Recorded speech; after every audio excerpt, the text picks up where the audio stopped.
my water just broke. I felt like things really intensified. She was right there and she was coming. It was an amazing feeling. I'm going to cry just thinking about it. I could feel her head. We heard her cry. We were squeezing hands and she was screaming. I'm Bryn Hunt-Palmer, and you're listening to The Birth Hour. This podcast is designed as a safe place for women to come together to share their childbirth stories. Stick around and join us to hear informative and empowering birth journeys from women all over the world.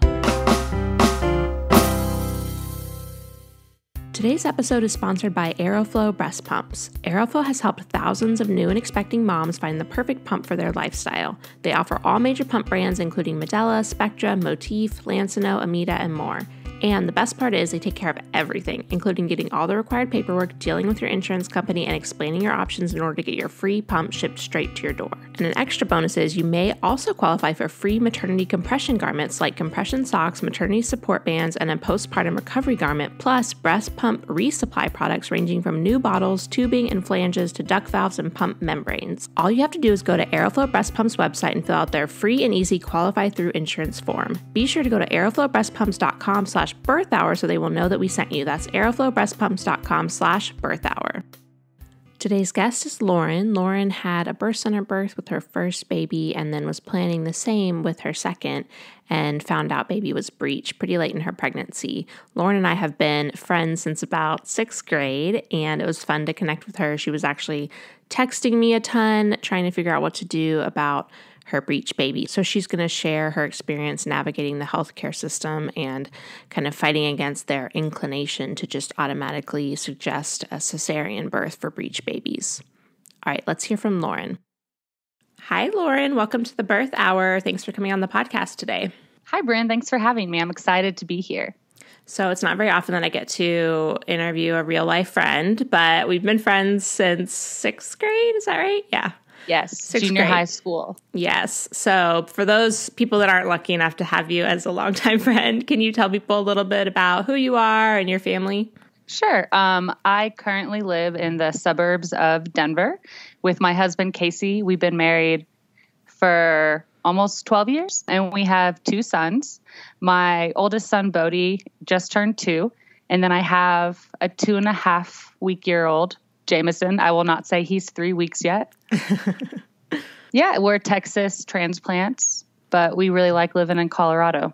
All right, so today we're going to mostly focus on your more recent birth, which is super, super fresh in your mind. But let's start with just a little bit of background on Bodie's birth, your first. Sure. My husband and I got married really young, right out of college. I was 22. He had just turned 24. And we knew we wanted to start a family, but we just kind of kept pushing it off because we always liked our life the way it was. And then finally, after we were married for almost 10 years, we got pregnant with my first son, Bodie. And you would think after having such a long time being married that we would have had a plan for our pregnancy, but we did not. At the time, we lived in Fort Worth. And I had an OB, of course, for, annual exams and whatnot. And so I was just starting to see her.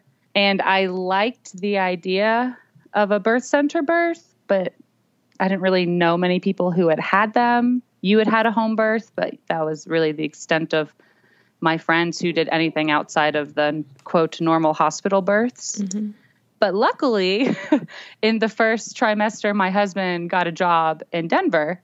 So when we decided we were going to move, it kind of forced me to reevaluate what I wanted to do. Now that there were a lot more options, there were so many doulas in the Denver area. There were a lot of birth centers. I just felt like I had a lot more options to look into. Mm-hmm. And so my husband and I decided we wanted to transfer to a birth center once we moved up to Denver. And we ended up moving separately. He moved at the end of the first trimester, and he was living in a hotel for 3-4 months. And I was living in Texas, finishing out the school year as a teacher and trying to sell our home. And then I moved up to Denver at the beginning of my 3rd trimester. So that was kind of interesting beginning a new provider. Yeah. I think I started seeing them around 32 or 33 weeks. Yeah. At a birth center, right? Yes, at a birth center at Mountain Midwifery in the Denver area. Yeah, I remember we went to a wedding together, or not together, but a mutual friend's wedding, and we were both pregnant. And you were asking me all about like birth centers and different options. And it was fun to hear about what you're planning, and then to actually see it happen for you once you moved was really great. Yeah, and that pregnancy went pretty smoothly besides, actually moving cross country, having to sell a house, having to buy a house. And I'm really glad we moved. I think my birth with my first, definitely my second, would have been entirely different if I had stayed in Texas. Yeah. All right. So that was the pregnancy. How did the birth go for you? So with my son, Bodhi, I was never convinced I was actually in labor. He was due on a Saturday. And then Monday, I had my 40-week appointment. The midwife told me I was 1 centimeter, but I feel like it was a wink, wink, you're 1 centimeter, when really I wasn't dilated at all. And I had really wanted to have my son on that Monday. It was my husband's birthday, and my husband shares his birthday with his grandfather. So I was like, it'll be 3 generations of O'Brien men born on the same day. That'll be super cool. It was also a full moon.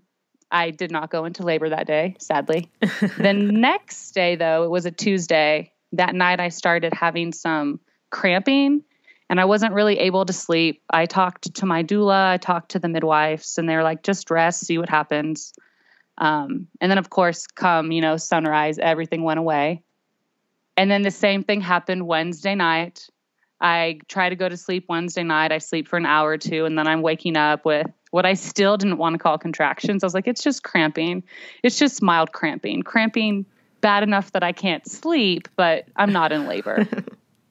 And then Thursday morning, early afternoon, I don't know, sometime, my doula came over just to check on me. And she was like, yeah, it doesn't seem like you're in active labor, but you haven't slept for 2 nights. I think you should go see the midwives just to see how the baby is. You'll feel better.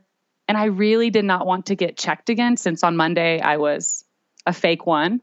I thought it was just going to totally depress me if I went in and was like 2 centimeters dilated and not effaced. But I told her I'd go, and I did want to check on the baby. So my husband's on a work call in the basement. And then as soon as he got off the work call, we were going to go in. We ended up going in probably around 4:30. And I didn't even walk into the birth entrance of the birth center. I walked into the main office, which if you're in labor, you're supposed to go through the back so you can see the on-call midwife. And they're looking at me like I'm crazy. I'm like, I'm not really in labor. I'm just checking on the baby. And they're still kind of pointing me over there like, cool, but you got to go in that door because you're seeing that midwife. And then I let the midwife check me, and I was actually 7 centimeters and 90% effaced. So I was actually in labor, and my body had been doing things, and I was just apparently really in denial. Mm-hmm.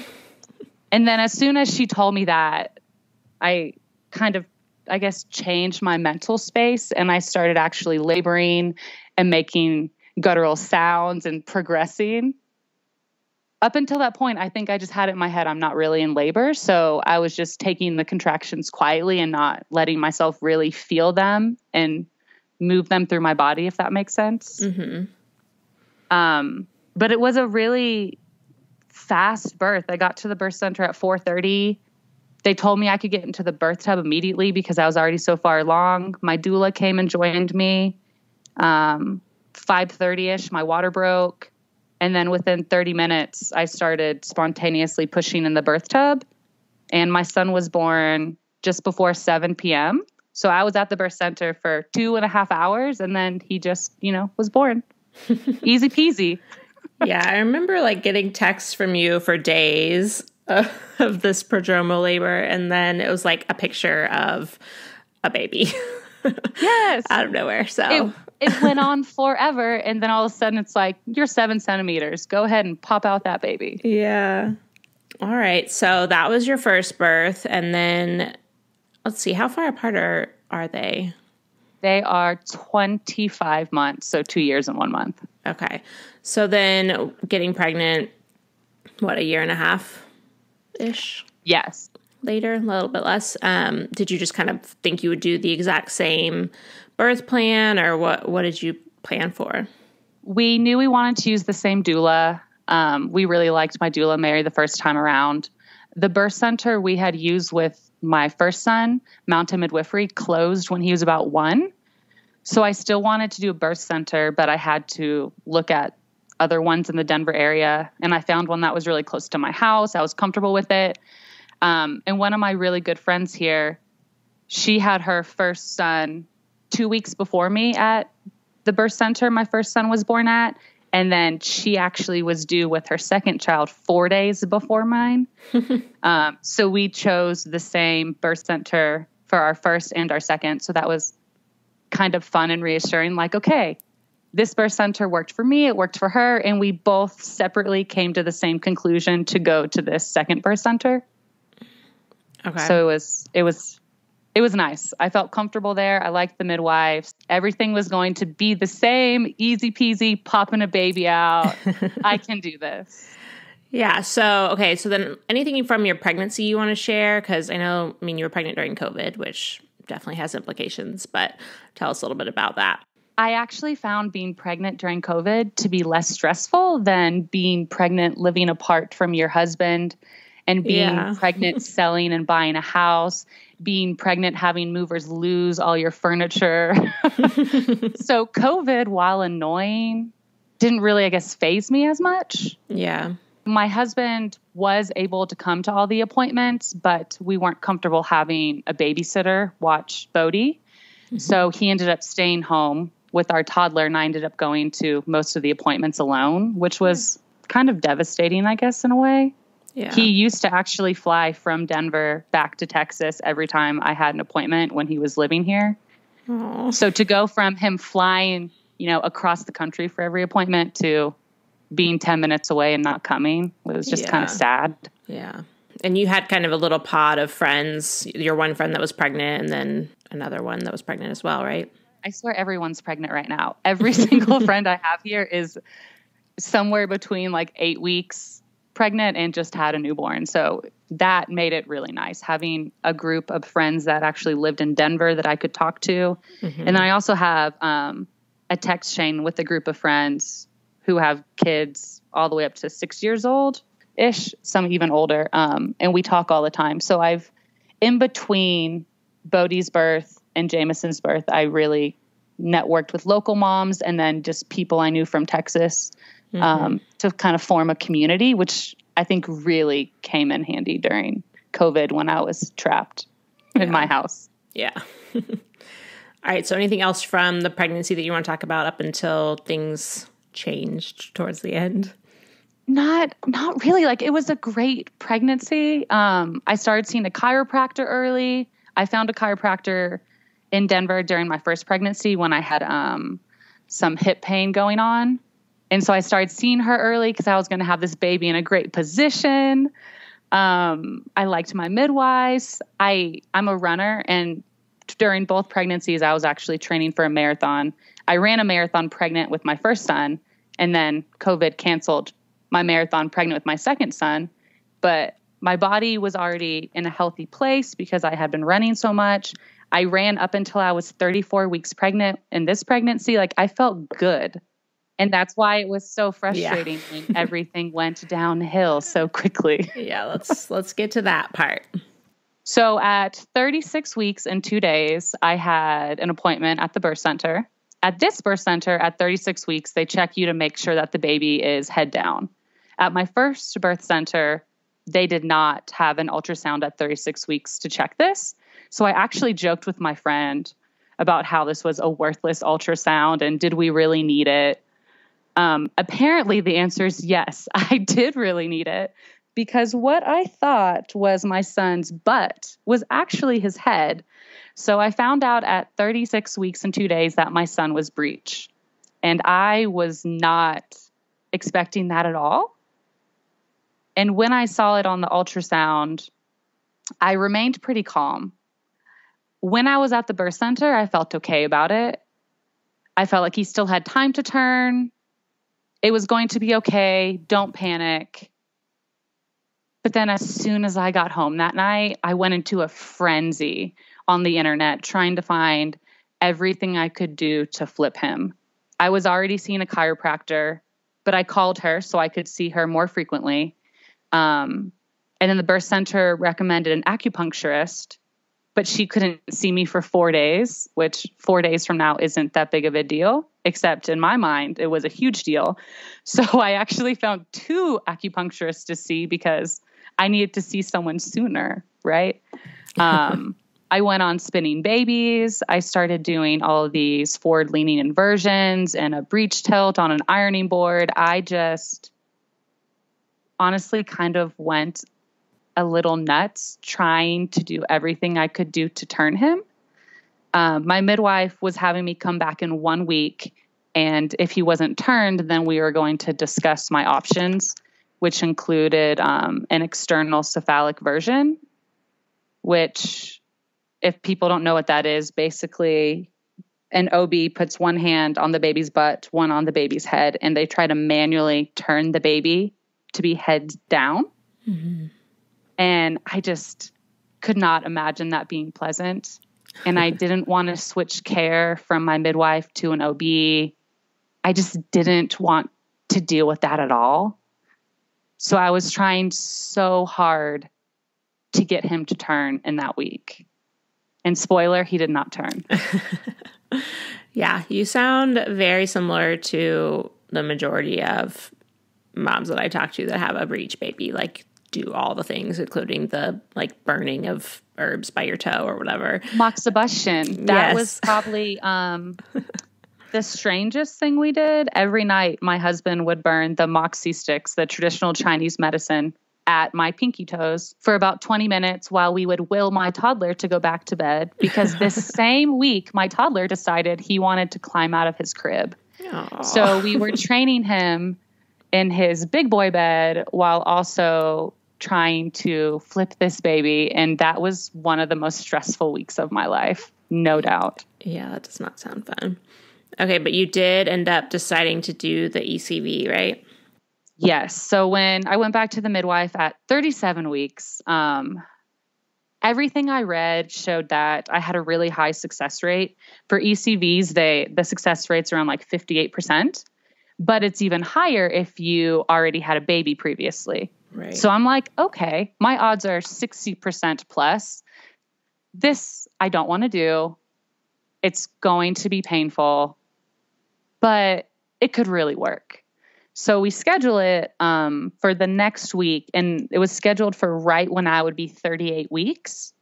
And when we first saw that my son was Breech, the midwife said he was frank Breech. So his feet were up by his head, like sticking straight up. Mm-hmm. When I went back in at 37 weeks, she said he had turned and he was now kind of like sideways in my womb. He was transverse. Oh. And the odds of moving a transverse baby are better because he's technically halfway there, right? Right. So I was really thinking this would be okay. Mm-hmm. But when I went in for the ECV, he had now shifted lower and his butt was actually in my pelvis, and he was not transverse. He was breech, and they said he was complete breech, where his arms were essentially wrapped around his knees and his feet were kind of pointing down. So over the course of the week, I did move my son, just not the way I wanted him to move. So now he went from like a pike to a cannonball position? Yes, essentially. And that kind of made me even more frustrated. Yeah. I'm like, okay, he listened to me, he moved, but he got confused on the directions. Mm-hmm. And after my ECV, I read more about it. And there are some places that give you an epidural because it can be painful. But I did not have an epidural for my ECV. I just had terbutaline, which is used to basically relax the uterus. So you lay on the table in a hospital. They give you a shot to relax the uterus, and then you're somehow supposed to relax your whole body while another human tries to manually turn your baby inside of your womb. Sounds really relaxing.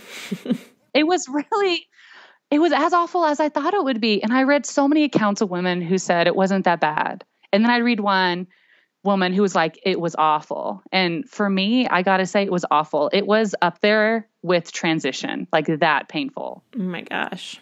I was squeezing my husband's hand, staring at the ceiling, like flexing every part of my body, curling my toes, but trying to keep relaxed so that he could try to turn my baby.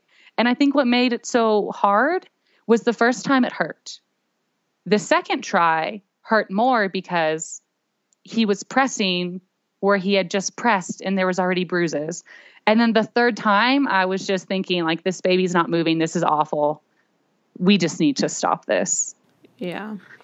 So that's tough because they have you wait till 38 weeks because obviously you don't want to like start labor too early, but then you're kind of up against a clock at that point if it doesn't work. Yes. My first son wasn't born until 41 and 5. And here I am at 38 weeks. And going into the ECV, my husband and I packed our hospital bags. We had them in the car just in case it put me into labor. And I was really kind of afraid going home that in the next 24 or 48 hours, I was going to start labor because what we did, is pretty aggressive. Right. It's kind of like a membrane sweep to the max. Like it's something that could stir things up. So did you notice any differences? Besides my stomach hurting a lot, no. No extra contractions or Braxton Hicks or anything? No, not really. And I was very grateful for that, but it hurt. Mm-hmm. So my toddler wants to play with me. I want to pick him up. And if he would even accidentally like touch my stomach, it just throbbed. It hurt so bad. Mm. And then it also got into my head, like, if I go into labor right now, whether naturally or if I had a C-section right now, my stomach hurts so badly. Like, I don't want to be going into labor, having a C-section when I'm already I felt weakened, honestly. Yeah. All right. So what did you do next? I cried. Yeah. There was lots of crying. Mm-hmm. We went home and my husband went back to work. He was working in the basement from home. And we were home for probably an hour. I put my son down for a nap. My friend had been watching him so my husband could go to the hospital with me. Once my toddler was asleep, I just went into the basement and I told my husband to stop working. And I just sobbed and I made him hold me. And I was like, it wasn't supposed to be this way. Besides him being Breech, he was healthy and I was healthy. So I was just so frustrated because everything I read on the internet, all of the arrows were just pointing to C-section. Yeah. And I think there's a time and a place for C-sections, but I just didn't feel like I needed one. My first birth went after the prodromal labor so quickly, and I felt healthy and I felt like my baby was healthy. And I seriously just kept thinking, like, how did it even come to this? There's not an emergency situation. My baby's not in danger right now. I'm not in danger right now. Like, how am I being told that I should schedule a C-section? It just didn't feel right. Yeah. But everything I was reading and everyone I was talking to, and by everyone, I mean the OB who tried the version, said that he officially recommended a C-section. Mm-hmm. And if the baby's Breech, they can't see you at the birth center. So going there was not an option. Yeah. So I felt very stuck. Mm-hmm. And then the next morning I woke up and I kind of decided I was going to research more about breech births. And if you ever Google breech births, everything that comes up immediately is all C-section, ECVs, and it's all the stuff I read initially. But if you dig, you can find lots of information about vaginal breech births, but you have to look, which is what I now find very, very frustrating.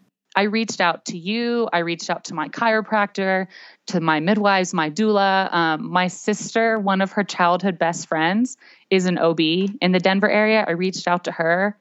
I truly tried to come up with every single person I knew in the birth world. And I just asked them what I could read, what I could watch for any information. And you actually directed me towards a movie, The Disappearing Art of Vaginal Breech Births. It's called Heads Up. Mm-hmm. And it's a documentary. And I feel like it's the Breech version of The Business of Being Born. Yeah, totally. So I watched that. I watched that actually with my toddler. and my husband, and that is my toddler's first official film. This documentary about breech births. Yeah, my husband pointed that out. He's like, so you've been crazy about him not watching TV, and you realize his first movie ever is all these women having vaginal breech births. I'm like, yes, he's going to be an OB one day that brings back vaginal breech births. But I used that as kind of an introduction to my husband. I started reading, I watched that, and I started to be more comfortable with the idea of trying for a vaginal breech birth. And when I first proposed it to Casey, he kind of had this face, deer in headlights, and he was very smart. He kind of paused, looked at me, and his tone was not very happy. But he said, anything I say right now, I'm going to say out of fear and out of being uneducated. So we're not going to have this conversation right now. And all I had presented was, I found a provider in the area that I've heard will do vaginal breech births, and he has experience. I'd like to get his opinion to see if I'm a good candidate for this. Right.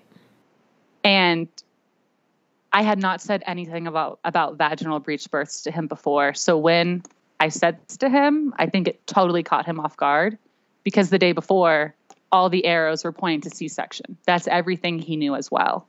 And that is one really great thing about my husband. When it came to our first birth and me wanting to do a birth center, me wanting a doula, even the conversation of whether or not to circumcise our son, he didn't have any knowledge or information about it, but he was always very open to learning more and reading everything I would send him and doing his own research and having talks about it with ROB and then with our midwives, which I think, unfortunately, a lot of partners aren't comfortable with. Yeah. He was really willing to at least try what I felt comfortable with and educate himself. So he went back to work after we had that brief conversation about whether or not I would see an OB who might do vaginal breech births. And then when he finished working, I basically shoved the documentary in his face. And I was like, we're watching this right now. Like, let's do it. Before Bodhi's going to bed, we're watching it. So we had our family movie night. Yeah, I remember texting with you and you told me like those exact words about Casey, like just saying, I'm not educated and so I can't make a call, but I trust you and I'm willing to learn more. And I have heard a lot of partners that would just completely shut that conversation down. And it drives me a little bit crazy, even though I know it's both people's baby and you have to come to a decision together. Anyways, so I'm glad I'm glad that we talked at that time, that I was able to recommend that movie, because I think The Business of Being Born really opened my husband's eyes to home birth. And so I could totally see a movie like that helping him understand that breech birth is totally normal. It's just something that's not done anymore for various reasons. Yes. And let's be honest, it's way easier to watch a documentary than to read all of these articles. Right. And that's what I was doing. I was reading medical journals, and he just finished a long work day. And if I would have sent him 100 medical journals, he wasn't going to read them right then. Right. So thank you to everyone who goes out there and films documentaries. Yes. But that watching that documentary definitely opened my eyes and opened his eyes and made us both feel like, okay, this is more possible. Yeah. And then I talked to my doula, and I'm really glad I had the same doula from my birth with Bodhi, because she wasn't really trying to push me one way or the other. But once I told her, I felt like my body could vaginally birth this child. And once that's what I wanted to look for, she totally was on board. And she's like, I really agree with you. I saw your first birth, Lauren. I almost missed it because I saw you and didn't realize, you were actually moving into labor and everything happened so quickly. She's like, your body is strong. You're mentally strong. I think you can do this. And so her telling me that also kind of gave me this confidence. I wasn't talking to a lot of people about it because I feel like there is a stigma around it. If you tell someone you have a breech baby, they ask, when is the C-section? If you tell them you're trying for a vaginal birth, it's kind of, ooh, you're endangering the life of your infant. And I I didn't want those people in my head when I was trying to get information. I wanted to know about my body, my baby, my medical history. Could I do this? I wanted an OB to look at me and say, you are a good candidate. And if I'm not a good candidate for vaginal breech birth, fine. But I didn't want to be pushed into a C-section because that's what they do now. Right. And I talked to very few people about it, but I did talk to two of my good friends that live in Denver about it. And every time I read an article that made me outraged, I sent it to them. Every breech birth video I watched, I sent it to them. So I felt like they were kind of on the journey with me. Yeah. And there was a point in the conversation where my friend Caitlin said, if you would have told me you were trying for a vaginal breech birth a week ago, I would have felt like it was irresponsible. But because I've been kind of on this journey with you and I've been educating myself along with you, I'm pissed off. Like she was angry that she didn't know any of this a week ago. Like, what if this was her child? She was also pregnant.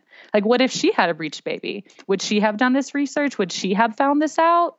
Like, felt like all this breech research was hidden and I had to dig so deep for it. Yeah. And for those, I guess, who are listening who don't know, there was a study that came out in 2001 that stated that outcomes for infants were worse if you had a vaginal breech birth than if you had a C-section. So from this one study, they basically stopped training OBs in medical school on how to do vaginal breech births.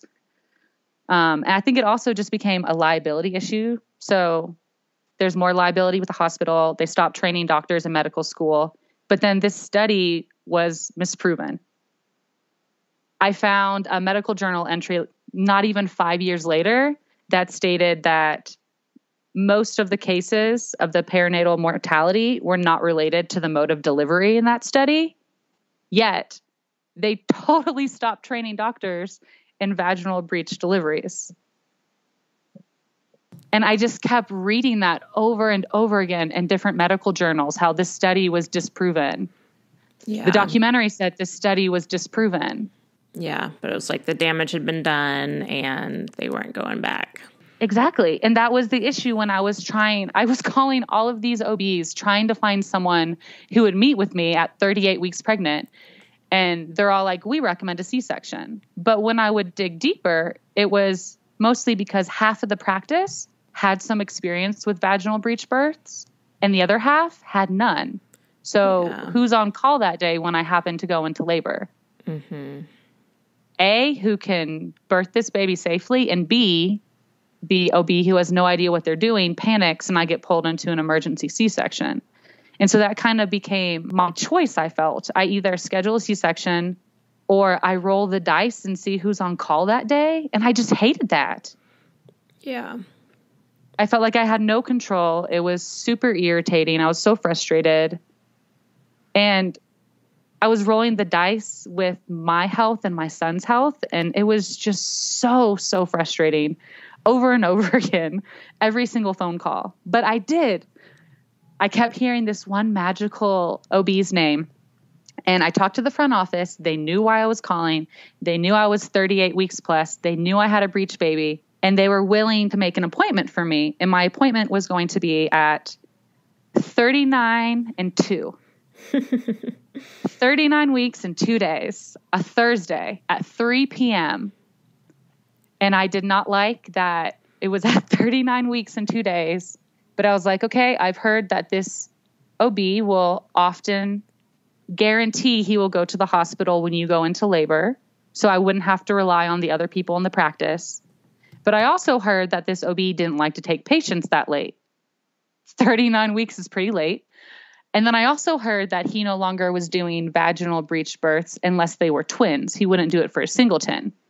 But his office, again, they knew why I called. They scheduled me an appointment. So I was just crossing my fingers because based on everything that I read, I was a really good candidate. I had a proven pelvis. I already had birthed my first son vaginally. There were no medical issues with my son or me up until this point. The only issue was he was breech. Everything seemed like I would be a great candidate for a vaginal breech birth. I just had to find someone with knowledge and a willingness to do it. And so I really was holding out for this doctor. And this is when my labor started. And it was so much like my first son's birth. It was crazy. So my first son, it was a Tuesday night. I started having, the quote cramps. Again, 39 weeks, a Tuesday night, I wake up with cramping. And I'm like, no, your appointment's not till Thursday. Lauren, shut down your uterus. Shut it down. And I did. Come Wednesday, everything disappeared. I talked to my doula and she was like, you just got to make it one more night. Rest, do nothing, drink water, calm yourself, make it one more night. And I'm like, I can do this. Wednesday night, I wake up, more intense contractions. But again, I'm like shutting down my uterus. I'm like, you are not going into labor. You have an appointment at 3 p.m. tomorrow with this magical, mystical OB who is going to see you, claim you are a great candidate for a vaginal breech birth, and you're going to get your vaginal breech birth. So I woke up Thursday morning and I had done it. And I felt so relieved. I was like, I made it. It is Thursday morning. I can make it till 3 p.m. Yes, you are having contractions, but they are irregular. You have this, Lauren. You just have to waste time the rest of the day and not think about it. And I really had it in my head that this was all going to magically fall into place. And then at 1 p.m., that OB called me 2 hours before my appointment. And he said, hi, I was reviewing your file and talking to the front office. Are you coming in to see if I will do a vaginal breech birth? Yes, that is exactly why I'm coming in. And then he proceeded to tell me that he was not willing to do a vaginal breech delivery unless it was twins, and that he didn't want to waste my time.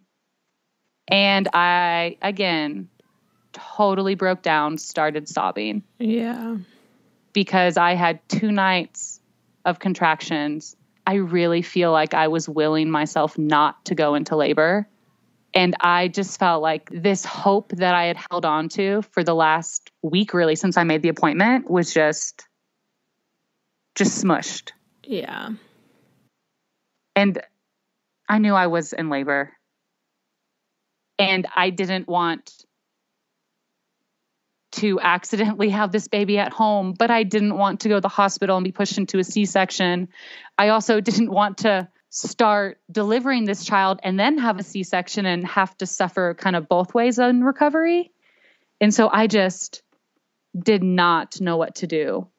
And my husband and I, that doctor was about 30 minutes away. It was in downtown Denver.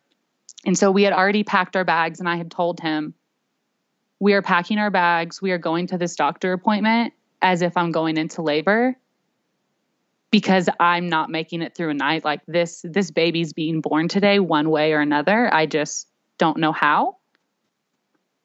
And my husband had just eaten lunch. He went for a walk, and he was on the walk when I got that phone call from the OB.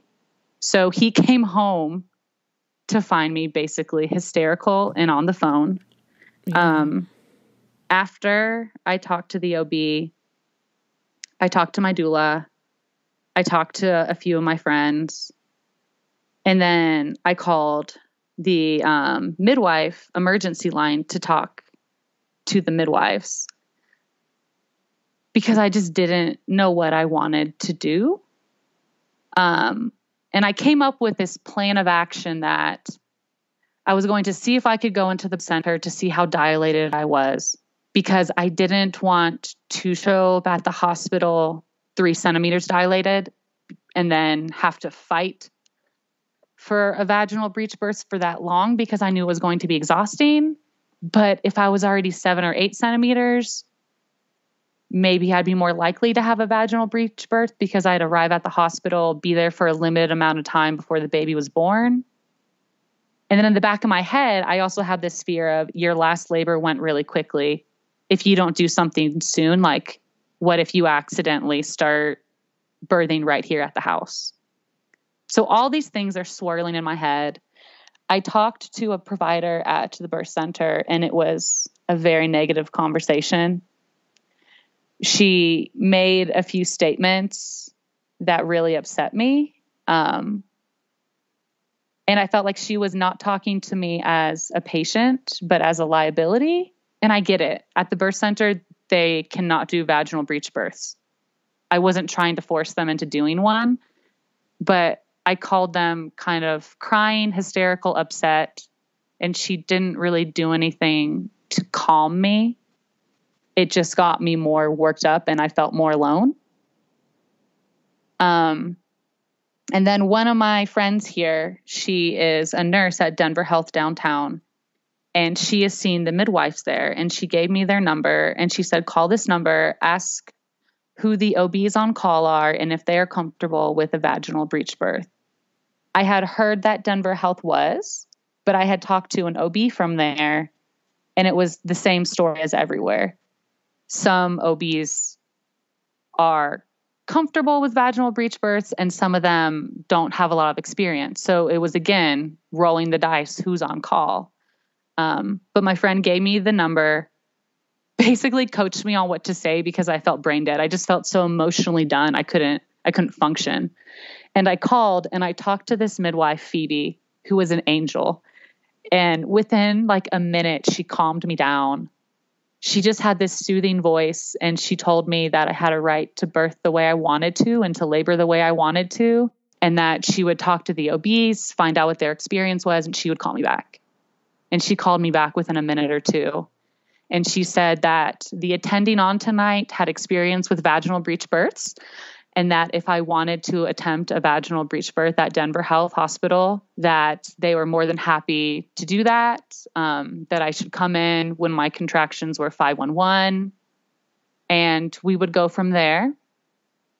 And she just said it like it was so normal. Like, yeah, come. You can birth the way you want. We support you. And it was so ridiculous to me because I felt like the whole week or two prior, I had been hearing C-section.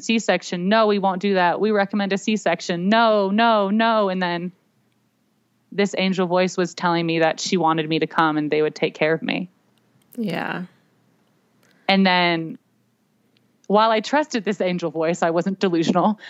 So I contacted my friend who was the OB at Denver Health, and I asked her the same thing because she had been very honest with me a week or two prior about what she would be comfortable with her own children and how some had more experience than others. And the official stance of many people is C-section is better, but everyone, all of the attendings at Denver Health would be willing to allow me to try a vaginal breech birth. It just depended on their experience. Right. And you and Casey had kind of already decided that you wanted someone who had experience with it if you were going to do it. Exactly. If I'm going to go somewhere, I want someone who knows what they're doing. I don't want someone who's going to freak out and do more damage because they're uncomfortable. Right. And I contacted her and she agreed. She said, the attending on tonight has a lot of experience. And I just kind of felt like everything was pushing me in that direction. Mm-hmm. And so even though Casey and I had crossed Denver Health off of our list because of the varied experience, all of a sudden, again, I went to my extremely calm patient husband and out of nowhere stated, we're going to Denver Health. I'm going to try for vaginal breech delivery. I'm getting in the bathtub to find out what my contractions are really doing, and then we're leaving. And he was like, okay, that's what we're doing. And he started filling up the bathtub for me. And while he filled up the water, I called my doula and I told her my plan. And she was like, okay, I'm going to start heading down there. And I just tried to breathe and see what my contractions were doing because I legitimately was hyperventilating. And from 1 to 2 p.m., the entire world just flipped on me. And I went from this OB is going to accept me, it's going to be great, to no one wants me. My birth center just really made me feel like I was being irresponsible. And then this amazing midwife at Denver Health just somehow made everything better. It seriously was like 180. I was all over the place. I feel so bad for my husband. I was so emotional. And then my poor mom had come into town so that she could be there to watch my son whenever I went into labor. And I know she's wondering what's happening. I'm sure she could hear me sobbing in my bedroom. And I basically shouted out to her like, I'm taking a bath and we're leaving for the hospital. Like, she wasn't getting much information because, again, I was trying to like really like protect my mental state, because I knew if I was going to vaginally birth this baby, I was going to potentially have a lot of voices telling me not to do it or that it wasn't safe. Yeah. And I couldn't have that in my birth space. Like, that needed to be gone, far away. Yeah. So we left for Denver Health. It's about a 30-minute drive from my house. We got there around 4:00, and it's downtown. There was no parking.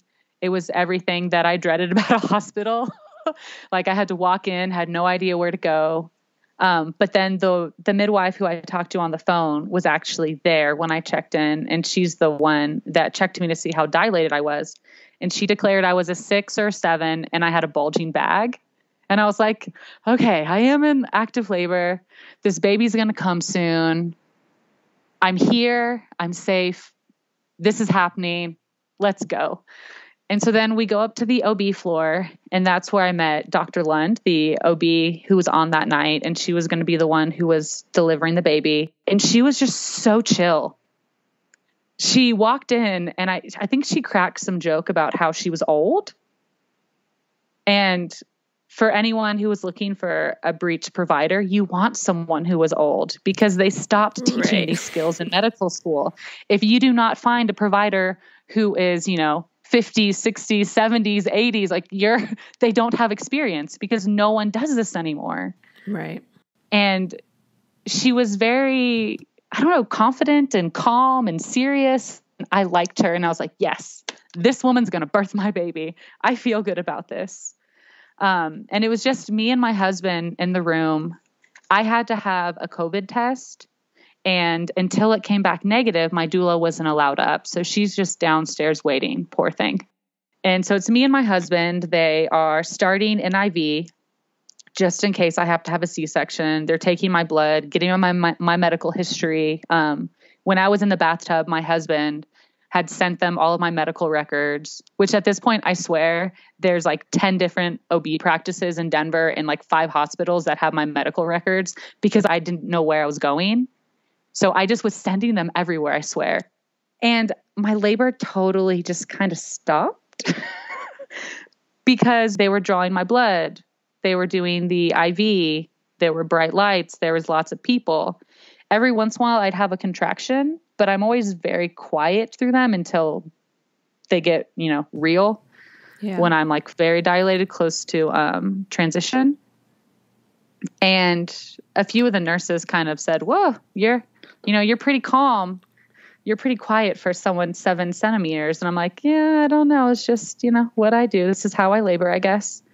And then the OB checked me, and she said I was a 5 or a 6, but yes, bulging bag. And she actually like checked my, my structure, my pelvis structure. Like, I don't know what she was doing in there, but it did not feel good.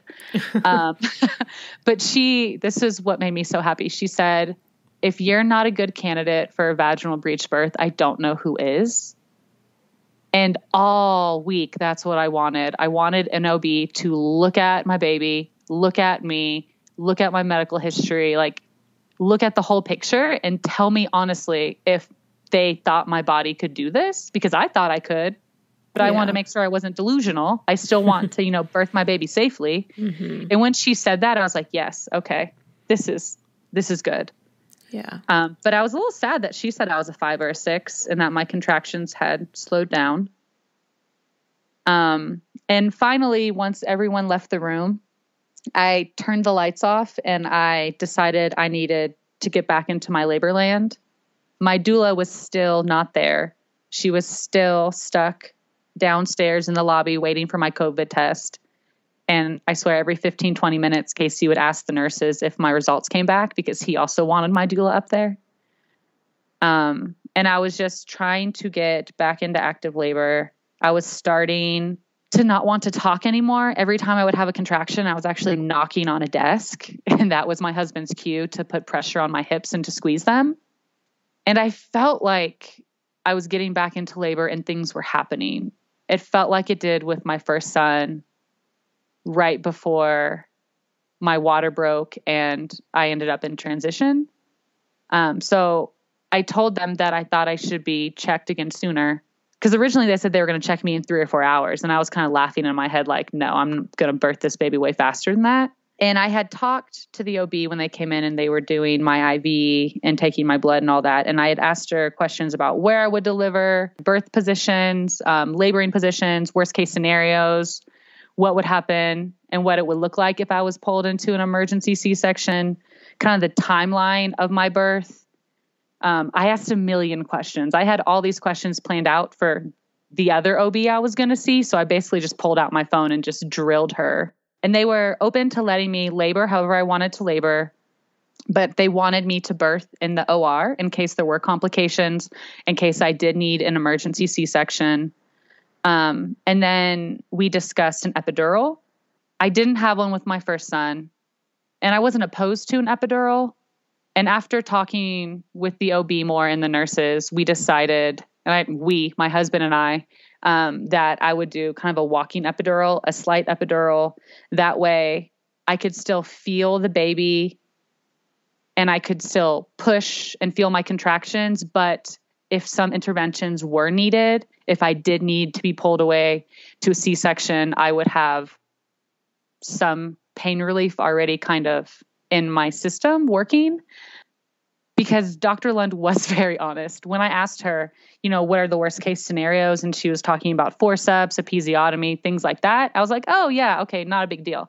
And then she's like, no, those aren't the worst case scenarios. Those are just, potential things that could happen. The worst case scenario is like the butt is born, the legs are born, everything's born but the head, and the head's not coming. And if I think your baby's in distress, I'm going to cut open your uterus and I will pull the baby back up through you. And I was like, okay, so that sounds pretty real.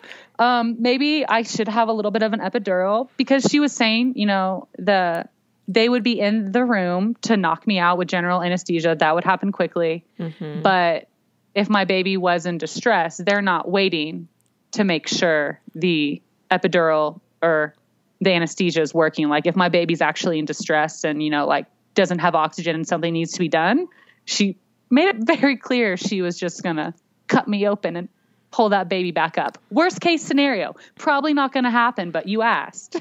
Yeah. She seriously looked at me and was like, do you really want me to tell you all the worst case scenarios? And my husband and I were like, yes, we do. If we're choosing this, we need to know. But that made me like her more, honestly, because she would hesitate, ask me if I really wanted to know the answer. And then she would tell me a very straight up answer, not sugarcoat it, which I appreciated. Yeah. I wasn't excited to birth in the OR, but I kind of knew that was coming. Yeah. And I was okay with it. That was something I was willing to give up. I already wasn't in, the birth center in this calm, dark environment. I was already in the hospital, whatever. Give me my vaginal breech birth. I don't care what I have to do to get there. And when she checked me, she said I was a 5 or a 6. So obviously my labor had kind of stalled. So I tried to get back into my labor land. And they were going to send in the nurse so I could sign all the paperwork. That way, whenever I did need the epidural, they'd be ready. Because I was only a 5 or a 6 now, right? But I felt like I was progressing further. Mm-hmm. So we start the birth tub. I wanted to get into water because I was just not feeling these contractions.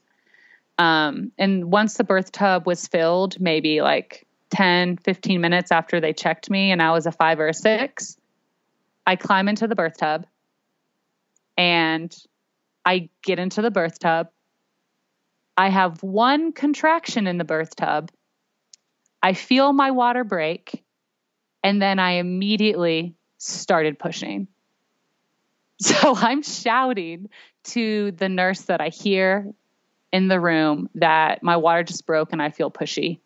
And then within seconds, Dr. Lund is back in there, and so is the chief resident who was following her along this whole time. And the chief resident checked me and said that I was complete.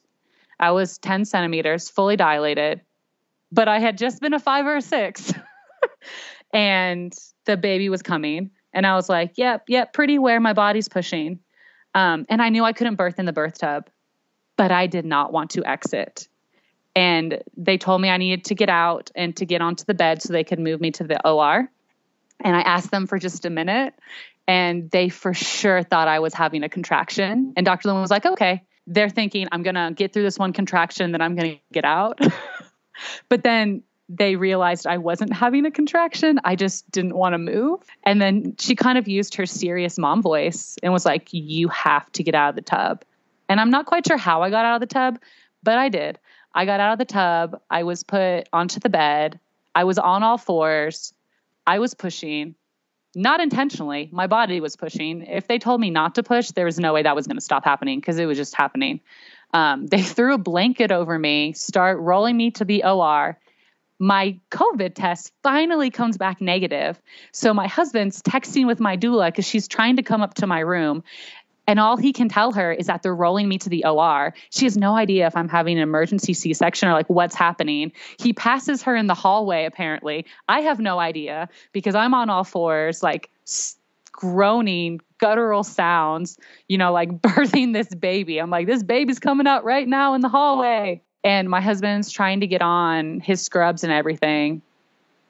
And it felt kind of like madness, and it just came out of nowhere. It was, I'm getting in the birth tub. My contractions are real. And then it was, this baby's being birthed immediately. But then, of course, we roll into the OR. They wanted me to birth on my back with my legs up, which we had discussed earlier. And I was not enthusiastic about that. But at the same time, it was the same as birthing in the OR. If that's what I need to do, if that is the rule that needs to, quote, be followed so I can attempt a vaginal breech birth, fine, I'm going to do it. So I finally flip over, I'm on my back, and then all the contractions stopped. What? Because there's bright lights. There's 20 or 30 people in there. I don't really know how many people because my eyes were closed the entire time. I'm squeezing my husband's hand. I opened my eyes during the entire time in the OR, maybe twice, but I could hear people talking. I could hear the clanking of like the medical tools. I could hear all those things around me, and I was trying to drown them out. And I've always been the person that likes to sway, that likes to squat. My first son, I pushed in the birth tub, and then he was birthed on a birth stool. Like, I am not meant to be on my back. Sitting and laying are the worst possible positions. Those are just doomsday to me. I cannot stand them. And yet that's how I was birthing the baby. So I feel like it went from like 100 miles per hour going quickly to suddenly a standstill. And that also kind of terrified me. Like, how long will they let me lay here before they say I'm not making progress? And suddenly a C-section happens. Like, that was just in the back of my head. Dr. Lund never once made a comment that made me think I was going to have a C-section. She never sounded panicked. She was always very calm. But it was just there in the back of my head. Like, you need to birth this baby. You need to birth this baby now. And then there was that added bit of, I was supposed to be getting an epidural that I kind of had started to look forward to. But because all of a sudden my water broke and I was fully dilated and whisked into the OR, that didn't happen. Like, the nurse anesthetist probably got 2 sentences in with whatever disclaimer she was supposed to have said and had me signed. Like, there was no time for this epidural. It was not happening. So everything just moved so quickly and then died. It was expected, but also unexpected. Yeah. And then finally, I started to feel some contractions, but they didn't feel as intense. They felt different because of my positioning. But they were telling me when they were coming, which sounds crazy that they had to tell me when I was having a contraction because I couldn't fully feel them, right? I had no epidural. Why could I not feel this? But they were telling me like when to push. And I was feeling them enough where sometimes I would push, but then every once in a while, I think I would have a smaller contraction and they would try to get me to push when those were happening as well. And I could feel the baby moving out. I could feel that he was coming out, but it was one of those things where I would feel like I was pushing him out and then the contraction would stop. I would stop pushing and he would almost go back in. And this felt like eternity. I felt like I was in there for hours. And again, that little voice of, when are they going to pull me into a C-section? You need to birth this baby now. Yeah. And I kept pushing, and then I could feel when his butt came out. And someone said, ooh. which after watching all the Breech birth videos I knew it's because he was pooping. It's very common for Breech babies to poop meconium while they're coming out with the squeeze. And it looks gross, right? Meconium's like black and gooey and thick, and that's coming out of your vagina. Like, that's not a good look. But I definitely remember hearing someone say, ooh, and me being like, okay, my child is pooping right now. I guarantee you. And then once his butt was born, I felt so relieved. And then one leg came out, the next leg came out. And then I pushed probably barely at all. And then he was out to his shoulders, and then one shoulder, then the other shoulder. And then it felt really weird because you essentially have a baby dangling out of you, and I could like feel the weight of that. But I still had to birth the head, which part of me was always afraid of, like, what if I can't birth the head? What if the head is large? What if it's in a bad position? What if it's not flexed this way? I thought I could do it, but there was always, again, that fear. But birthing the head was actually so much easier than birthing his butt. The hardest part was birthing his butt. And once his butt was out, everything else was pretty easy. And this felt like it was hours. I wasn't feeling my contractions. I was on my back. But the whole thing was maybe 20, 25 minutes. So time has no meaning when you're in birth. When we got back to the room and I asked my husband how long we were in there, and I asked him questions because I didn't open my eyes ever. He was like, oh, it wasn't really that long. Were you really that worried? I'm like, yes. Was that not like 3 hours of pushing? Oh my gosh. Did you hear like all the medical things being clanked? But I just felt so relieved when he was born. When he was born, they immediately put him on my chest. And he didn't cry at first. He had a blood clot stuck in his mouth, but once they sweeped that out, he just started screaming, and he was so pissed. He was not happy to be outside. And he was screaming, and I was just looking at him and like rubbing his back. And I just kept saying, like, you did it. I did it. We did it. You did it. I did it. We did it. We did it. We did it. Like, we just did this. We just did this. I can't believe we just did this. We did not have a C-section. I just birthed you vaginally. Like, we did this. And then I asked Dr. Lund, when I had to birth the placenta, because I remember birthing the placenta being really annoying with my first. And she laughed at me and told me I already did. And I was like, oh my God, this is the best day ever. I just birthed my baby vaginally, and I birthed the placenta and didn't even know it. And then once I found out I had birthed the placenta, I was like, all right, I'm done. Let's go back to my room. Let's just sleep, please. I'm tired. I was just so emotionally done, yet also on such an emotional high. Yeah. And then when we wheeled into the room, my doula's in there. And Mary was just like, I missed it all. And I'm like, but it's okay. You were here, kind of. You were just, in the lobby waiting because of COVID. And she felt so bad. She missed everything. Like, I didn't see her at all until after the baby was born. Aww. But I feel like it all kind of worked out the way it was supposed to. Yeah.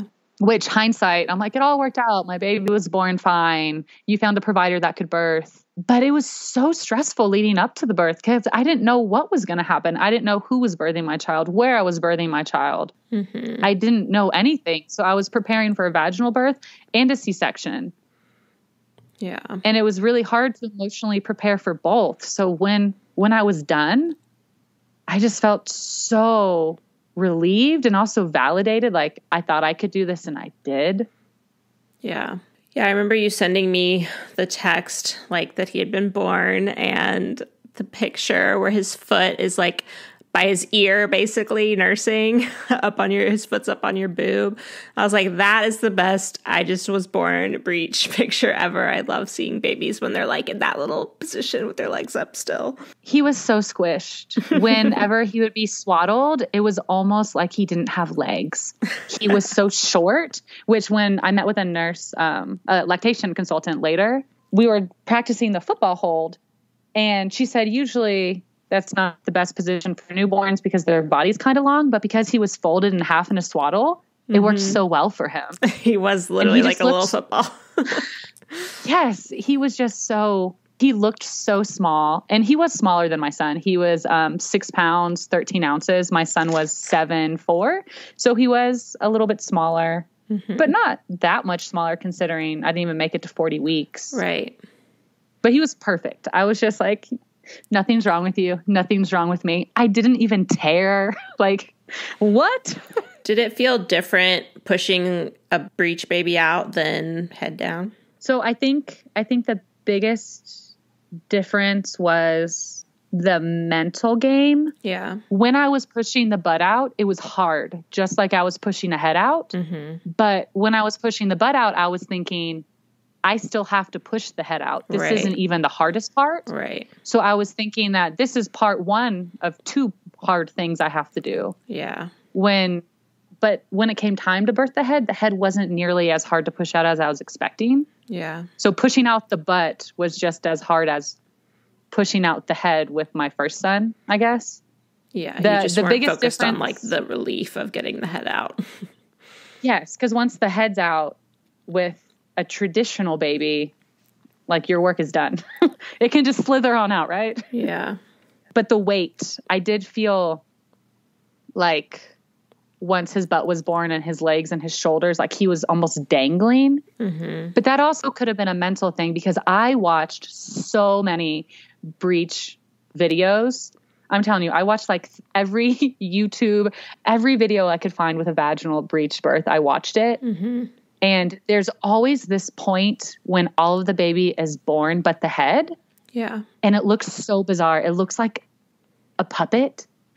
Because the baby's there dangling. You know it's a baby, but it doesn't look real until the head is birthed. Yeah. And they want it to be dangling, right? Like there's the people that know, the care providers who know how to help deliver a breech baby, like it's supposed to be mostly hands-off from what I understand. Yes. Most of what is done is totally hands-off. If the OBs assist with anything, it might be helping like a shoulder or a leg come out. Yeah. Or in my case too, they also helped with his head. You want the head flexed a certain way so that it can come out more easily. But as a whole, yes, you're pushing and they're just standing there watching. Yeah. Well, I'm so happy for you. I know you had like a million components that came together at the end, basically. But I think that, you know, when we were texting, I was like, this is how I would be too. I would just need to know that I did everything I could and explored all my options. And then if I need a C-section, I need a C-section. But at least I'll know that I like put in the legwork. Yes. And I'm also super type A. I like to have control. Yes, and I think that helped me feel... Thanks, Rin. Since middle school. That helped me feel. I think it helped me feel more in control doing research and not just going off of what was, quote, supposed to happen. And I did this whole time, I did have a scheduled C-section for my due date. The OB that did my ECV, he recommended a C-section between 39 and 40 weeks. And I hated the idea of picking my baby's birth date. Like, for whatever reason, that really, really bugged me. But I went ahead and scheduled one for my due date because I felt like that was the last possible day. I would give myself as long as possible to go into labor naturally, to try and find a provider. This was my due date, so I wasn't picking it. The science world picked it. And it made me feel more in control, actually, to like have this backup of this doctor at this hospital will be performing a C-section at this time. But I never really wanted that C-section and I never intended to have that C-section, but yet it still made me feel better and in control. Yeah. That's how type A I am. You wanted like a plan C. Yes. I'm like, I just need to know all the things. Yeah. All right. Well, you mentioned a bunch of different things throughout, but are there any resources that were particularly helpful? Obviously, that documentary, any websites or specific things you want to mention here? I found a lot of information on Breech Without Borders. It's a nonprofit that does training and education and advocacy for breech babies and mothers. And then I also found a lot of Facebook groups. Yeah. And this is the other annoying thing. Like when you are on such a time crunch with a breech baby, allowing someone 2 days to approve you into a Facebook group feels like eternity. Like 2 days matters. I could have already given birth. Like everything was such a time crunch. Like I asked to join some Facebook groups and they didn't accept me until after my baby was born. Like everything needed to happen right now, but it actually kind of did need to happen right now. Like I was on a very tight schedule. Yeah. Yeah, it was funny to see your birth story pop up in one of the Facebook groups that I'm in, like a birth group. I was like, hey, yes, I know her. That one accepted me within 24 hours, the Nice. Coalition for Breech Birth. So thank you, Coalition for Breech Birth, for accepting me quickly. Yeah. All right, Lauren. Well, do you want to share where people can connect with you, or do you want people to just leave comments for you on the show notes page? What's the best way for people to reach out? People can find me on Facebook as Lauren Ruth. I'm not very active, but I'm there stalking other people. I just don't want you to stalk me. And then I have an Instagram. I'll write it out for you. My husband and I lived in Japan and got married in Japan, and people used to pronounce my name as Rorin instead of Lauren. Mm-hmm. So my Instagram name is Rorin Iru. So don't even try to spell that. Bryn's going to type it out for y'all. Yeah, I'll put it on the show notes page. All right, Lauren. Well, thank you so much for sharing your story. Yeah, thanks. Thanks for having me. It was fun to catch up and chat, Bryn. Now we're going to hear more about Aeroflow breast pumps, today's sponsor.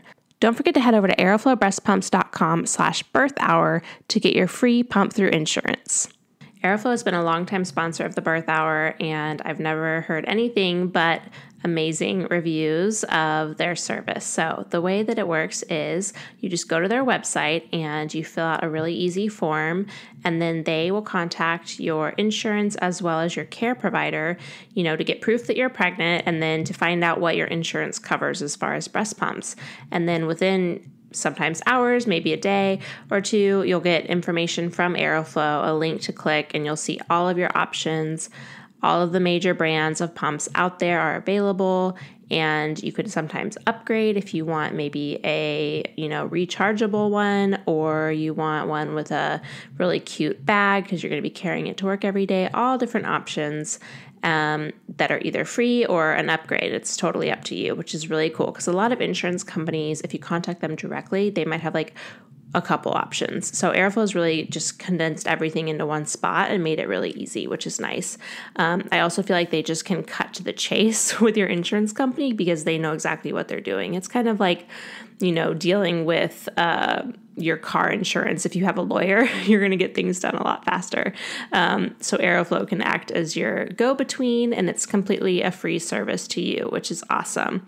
I also wanted to mention they have a couple extra things now that I didn't know about when I used Aeroflow to get my breast pump for free through insurance, and those are their compression garments. So they have compression socks, which a lot of people end up needing during pregnancy. I wore them on an airplane when I was flying to Hawaii, and it was a long flight during my pregnancy. And then they have maternity compression bands to help support your belly during pregnancy. And a lot of insurance companies cover these products as well, which is really cool. I would have had no idea. I don't think insurance companies are broadcasting this information, but if you get in touch with Aeroflow, they can figure out whether that's something that is available to you or not. There's also postpartum compression garments as well. And you can always buy these things through their site too, even if your insurance doesn't cover them. The other really neat feature of Aeroflow is the services they provide once your baby arrives, in the form of sending you, restocking your breast pump supplies, like the bottles and the valves and the tubing and all these things that actually need to be replaced pretty frequently if you're pumping every single day.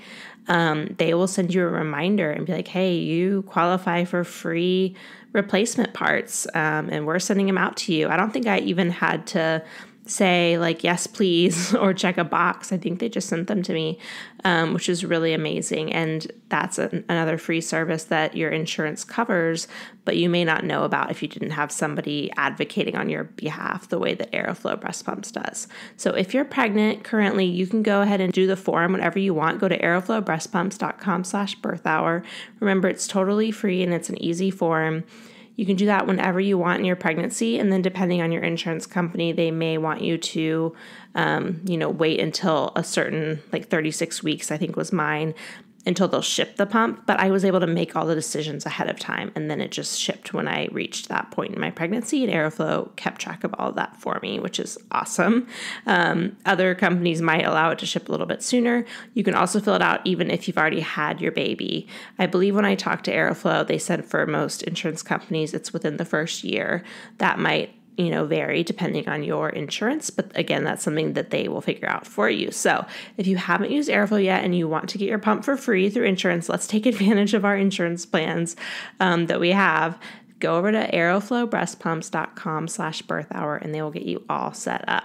Thank you so much again to Lauren for sharing her birth story with us and to Aeroflow for sponsoring this episode. Don't forget you can go to aeroflowbreastpumps.com/birthhour to get your free pump all set up for you. And if you want more information from today's episode, just head over to thebirthhour.com and search for Lauren's name in the search bar. Thanks so much for listening. If you enjoyed today's show, head to thebirthhour.com and click Become a Member to pledge your support. And as a thank you, you'll get an invitation to join our private Facebook group and access to exclusive episodes. Your vote of confidence and support means the world to me.